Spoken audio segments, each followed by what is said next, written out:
और आइए विस्तार से खबरों का रुख करेंगे। लाल किला के सामने हुए फिदायीन ब्लास्ट के मामले में रोज नए खुलासे हो रहे हैं और इस व्हाइट कॉलर आतंकवादी नेटवर्क के नए नए राज सामने आ रहे हैं। इस बीच दिल्ली धमाके से पहले डॉक्टर मुजम्मिल के एक ठिकाने से बरामद हुए विस्फोटक का वीडियो भी अब सामने है। फरीदाबाद का फतेहपुर तगा गांव है ये।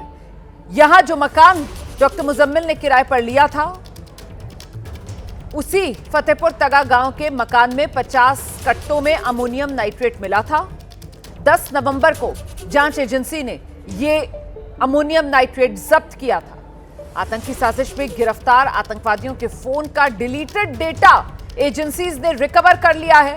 मतलब वो डेटा जो इन आतंकियों ने अपने मोबाइल से मिटा दिया था, उसको हासिल कर लिया है जांच एजेंसियों ने। इसमें देश को दहलाने की तैयारी के कई वीडियो हाथ लगे हैं जांच एजेंसी के। ये आतंकवादी इन वीडियो से किसी बड़े हमले की तैयारी में जुटे हुए थे, ये भी जानकारी सामने आ रही है।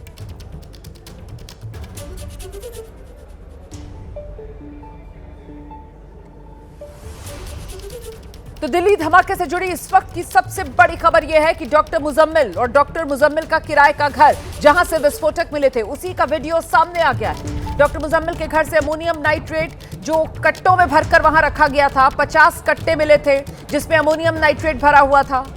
फतेहपुर तगा गांव में रहता था ये आतंकवादी। 10 नवंबर को जांच के दौरान यह विस्फोटक बरामद हुआ था। दिल्ली धमाका केस में सूत्रों के हवाले से एक और बड़ी खबर। गिरफ्तार आतंकवादियों के फोन से चौंकाने वाले खुलासे हो रहे हैं। Doctor Muzammil, doctor Adil, doctor Shaheen और मौलवी इरफान के फोन का डिलीटेड डेटा मिल गया है। मुजम्मिल के फोन से एजेंसियों को करीब 200 वीडियो मिले हैं।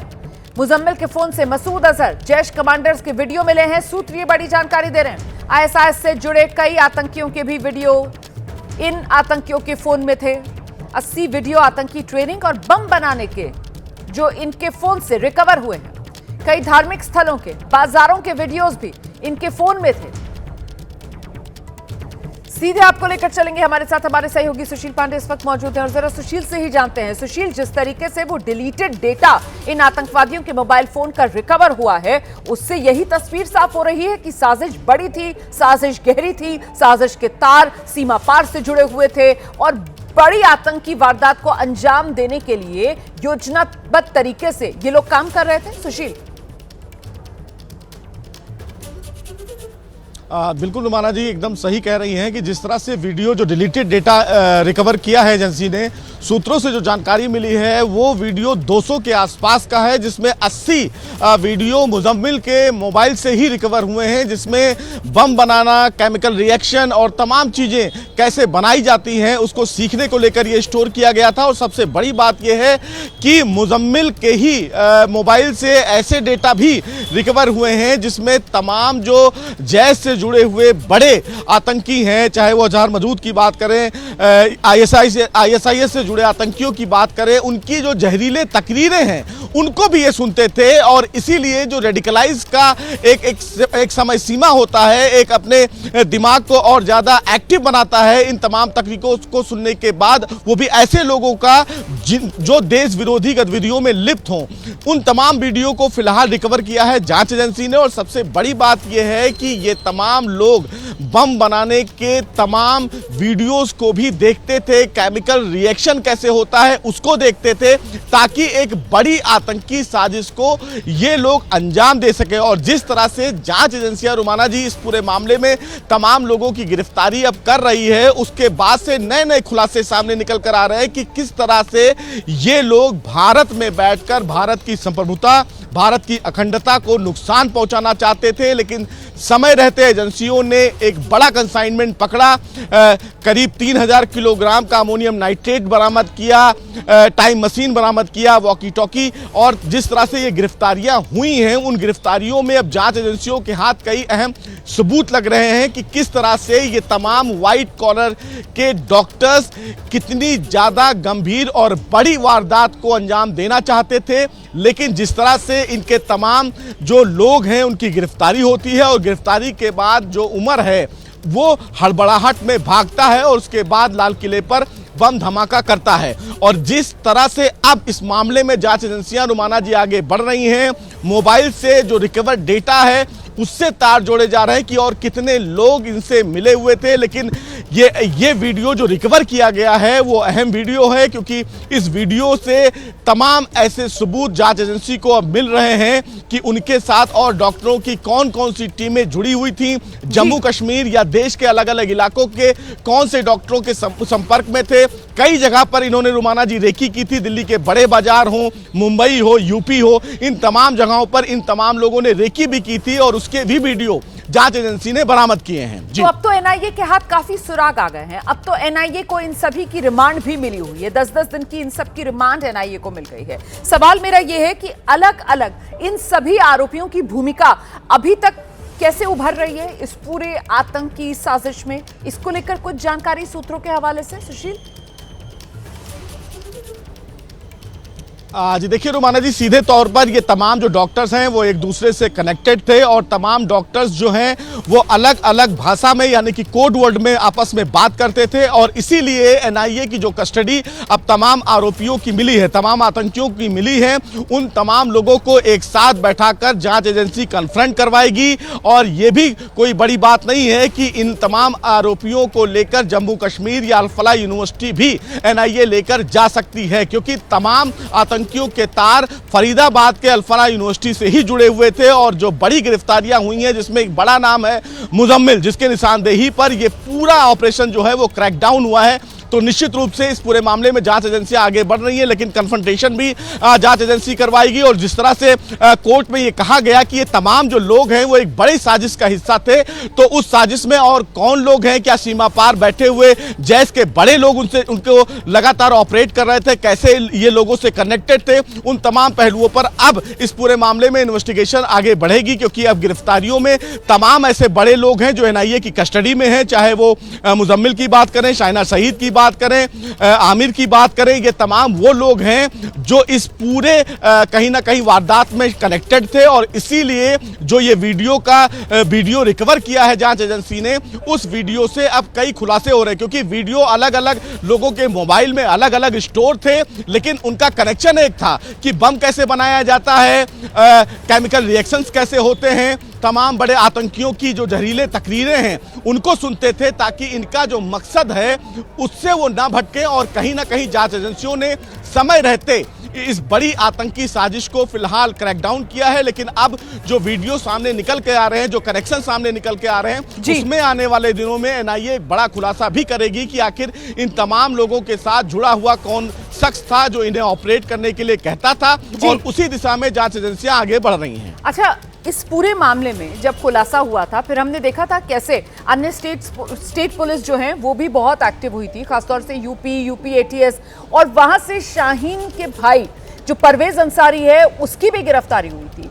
उसको लेकर अभी तक एनआईए की तरफ से कोई गिरफ्तारी या उससे पूछताछ, इसको लेकर कोई अपडेट सामने आ रहा है क्या? क्योंकि एनआईए ने अभी तक सिर्फ 6 लोगों को इस मामले में गिरफ्तार किया है।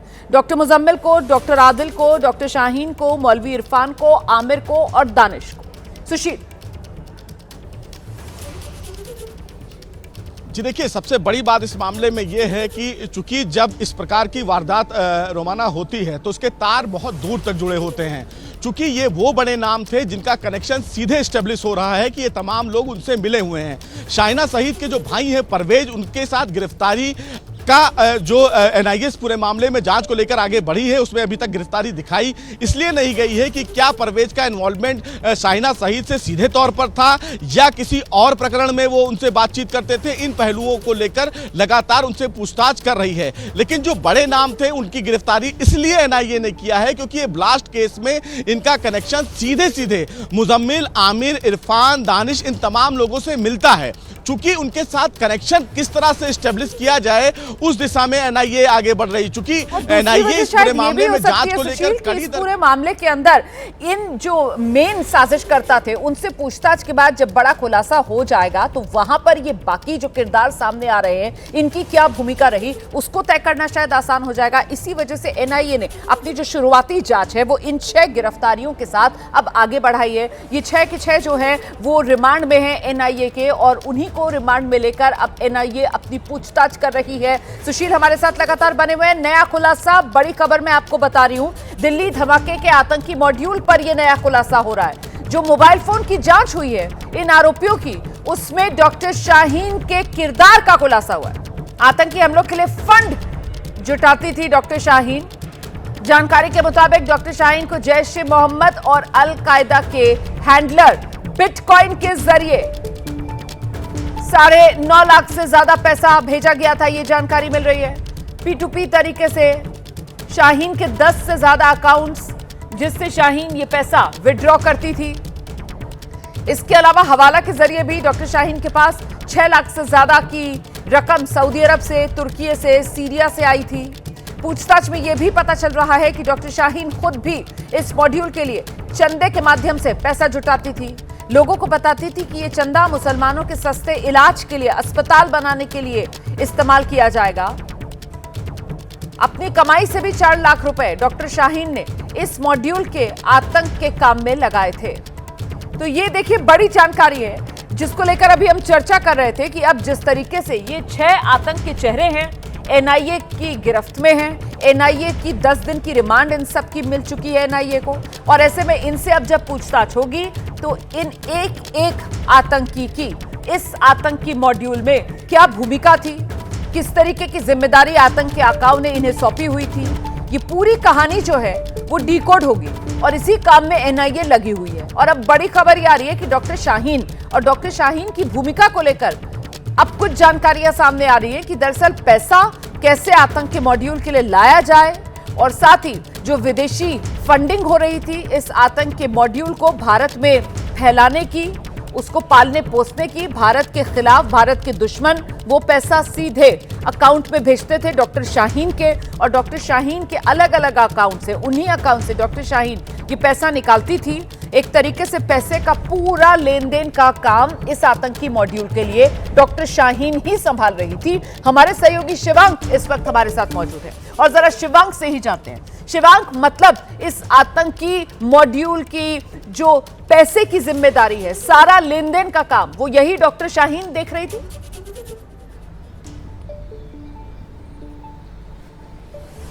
जी बिल्कुल रोमाना जी, देखिए ये जो पूरा मॉड्यूल है, यहाँ पर सबके अपने अपने रोल पहले से ही डिसाइडेड थे। जहाँ पर शाहीन का जो प्रमुखता रोल था वो था पैसे की फंडिंग उठाना और उसके बाद पैसों को अलग अलग अकाउंट के अंदर ट्रांसफर करना। तो अब तक जो देखिए जांच हुई है उसके मुताबिक डॉक्टर शाहीन ने कुल मिलाकर 21 लाख से ज्यादा रुपए इकट्ठा करवाए थे, जिसमें सऊदी के रास्ते, उसके अलावा टर्की के रास्ते कई सारे पैसे हवाला के जरिए आए थे, और एक बड़ा अमाउंट जो आया था वो बिटकॉइन के जरिए आया था, शाहीन के ही बिटकॉइन वॉलेट के अंदर। फिर उसके बाद उसने P2P तरीके का इस्तेमाल करा और अलग अलग 10 अकाउंटों के अंदर ये पैसा थोड़ा थोड़ा करके ट्रांसफर करा। फिर उसी पैसे से ये जो हम लोग लगातार देख रहे थे कि इस पूरी मोडस ऑपरेंडी में गाड़ियां खरीदी गई, विस्फोटक खरीदे गए, वो सारे इसी आतंक के पूरे मतलब पैसे से ये सारी मतलब परचेजिंग वगैरह हुई। उसके अलावा एक चीज और सामने आई है जो बड़ी मतलब दिलचस्प थी इस पूरी मतलब मोडस मतलब ऑपरेंडी में, कि डॉक्टर शाहीन लोगों से चंदा भी मांगती थी, और उसने तकरीबन 3-4 लाख रुपए इस नाम से मतलब इकट्ठा करे थे कि वो मुसलमानों के लिए एक मतलब अस्पताल बनवाएगी जहां पर उनका सस्ता इलाज होगा। तो ये भी सामने आया है कि डॉक्टर शाहीन चंदे से भी उसने 3 से 4 लाख रुपए इकट्ठा करे थे, और उसके अलावा जो उसकी अपनी बचत थी उसका भी एक बड़ा हिस्सा 4 लाख रुपए के आसपास का उसने इस पूरी टेरर फंडिंग के अंदर लगाया था। तो देखिए अब तक की जांच में, अब तक की पूछताछ में जिस तरह से मतलब और लोगों के मतलब रोल निकल कर आए थे, तो ऐसे में मतलब एजेंसियां लगातार इसी के ऊपर लगातार स्टिक थी कि आखिर डॉक्टर शाहीन का इसके अंदर क्या रोल है। तो अब ये बात पुख्ता हो चुकी है कि डॉक्टर शाहीन का जो मतलब प्रमुखता रोल था वो सारा पैसों का लेन देन से लेकर पैसे इकट्ठा करने से लेकर इस पूरे मॉड्यूल के काम में लगाने का था। जी बहुत शुक्रिया आपका शिवांक इस तमाम जानकारी के लिए। बड़ी खबर महाराष्ट्र से आ रही है। महाराष्ट्र के नासिक जिले में मालेगांव तालुका, यहाँ 4 साल की बच्ची से बलात्कार किया गया, और बलात्कार के बाद 4 साल की मासूम की हत्या कर दी गई। इस मामले में लोगों का गुस्सा भड़का हुआ है। वारदात डोंगराले गांव में हुई है, और इसके बाद से ही यहां देखिए कैसे स्थानीय लोग सड़क पर उतरे हुए हैं, प्रदर्शन हो रहा है। बच्ची से रेप किया गया, रेप के बाद बच्ची की बेरहमी से हत्या कर दी गई। इस मामले को लेकर लोगों ने बीती रात जो अनसिंह गांव है वहां पर भी विरोध प्रदर्शन किया।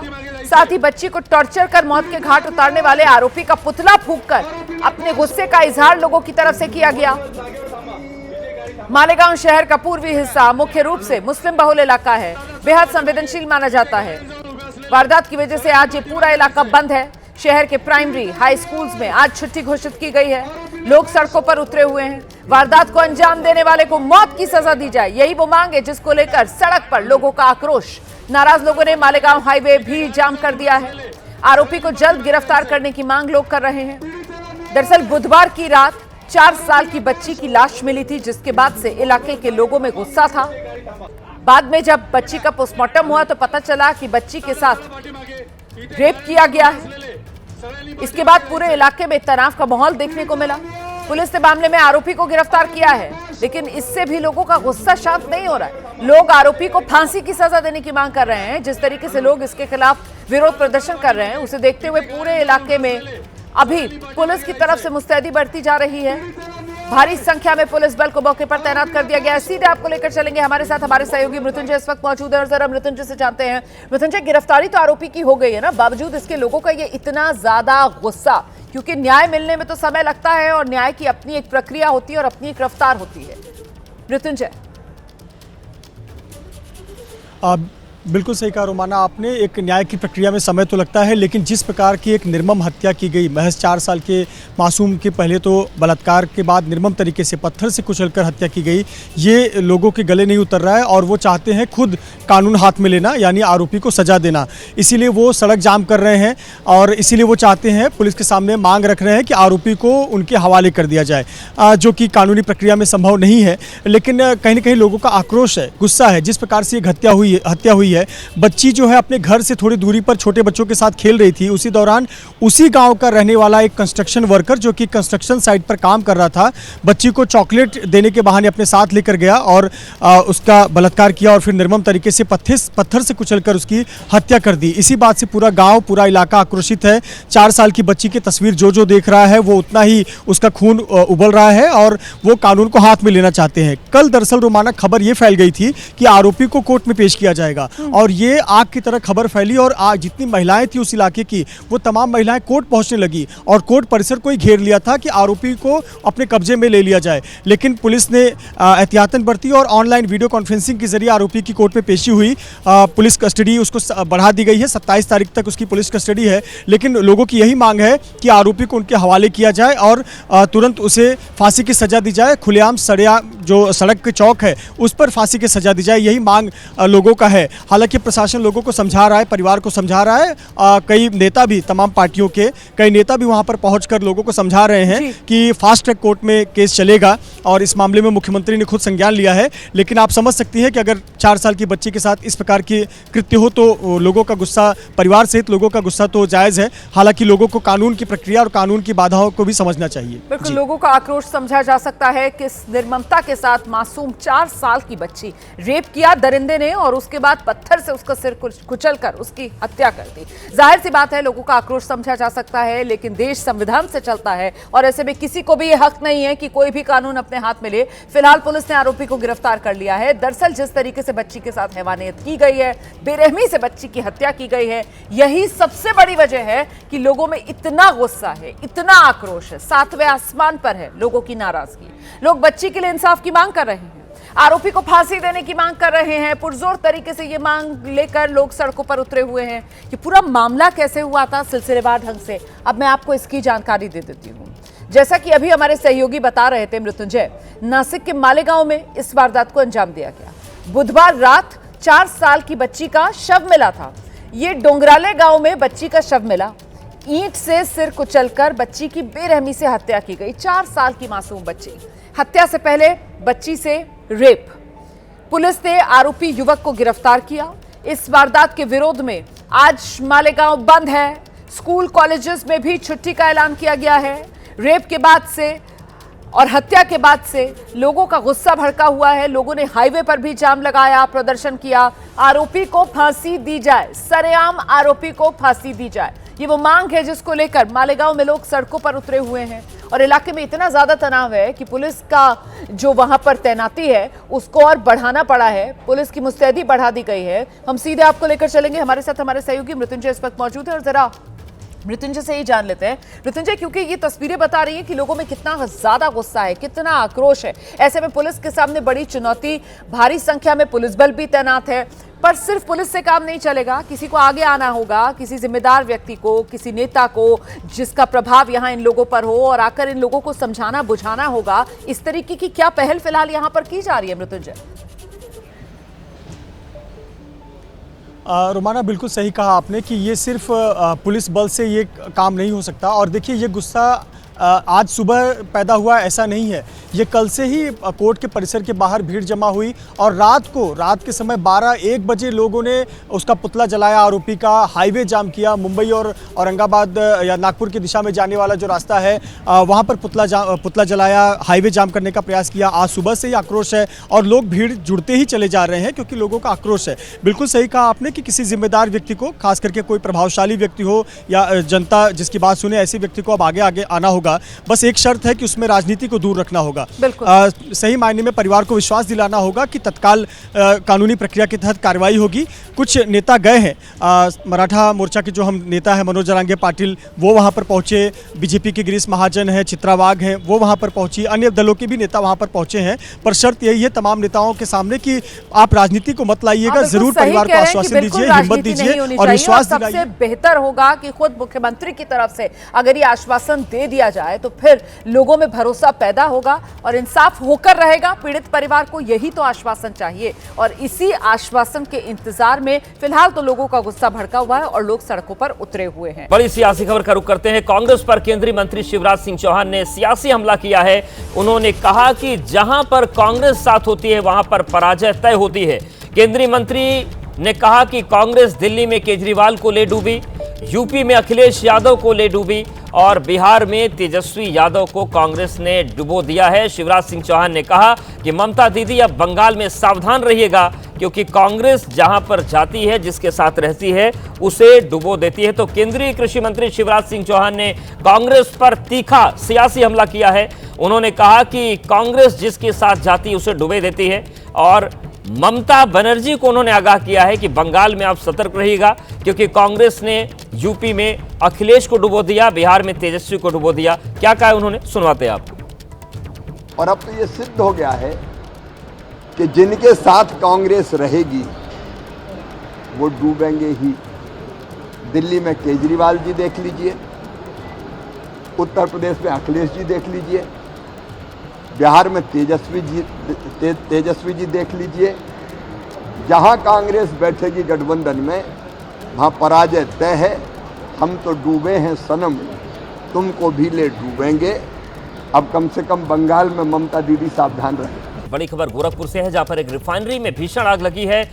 टानागीडा सेक्टर के 15 की यह घटना है जहां पर भीषण आग लगी है और रिफाइनरी में आग की ऊंची ऊंची लपटें उठी। रिफाइनरी में आग लगने की सूचना के बाद मौके पर डीएम, एसएसपी समेत कई बड़े अधिकारी पहुंचे और आप देखिए किस तरीके से यहां पर आग की ऊंची लपटें उठ रही हैं। आग पर काबू पाने की कोशिश की जा रही है। आग लगने की घटना में अभी तक इस तरह की जनहानि की सूचना नहीं है, लेकिन भारी नुकसान की आशंका जताई जा रही। तो गोरखपुर रिफाइनरी में भीषण आग लगी है। मौके के तमाम अधिकारी वहां पर पहुंचे, आग पर काबू पाने की कोशिशें की जा रही हैं। आप देखिए लपटें जो है वो कितनी ऊंची हो चुकी हैं। हालांकि कोई व्यक्ति इसमें फंसा नहीं है, सबसे बड़ी राहत की बात यह है, लेकिन लगातार जो आग के गुबार यहां पर उठ रहे हैं, चुनौतियां फायर ब्रिगेड की बढ़ी हुई हैं। दो तस्वीरें आपके सामने हैं।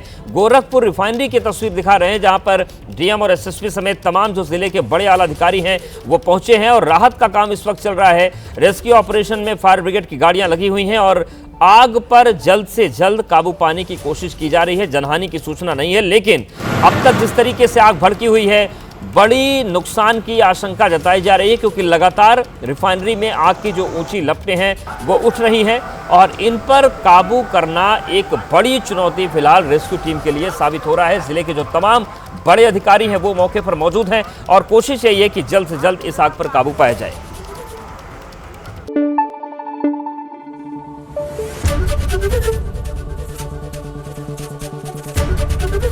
एबीपी न्यूज आपको रखे आगे।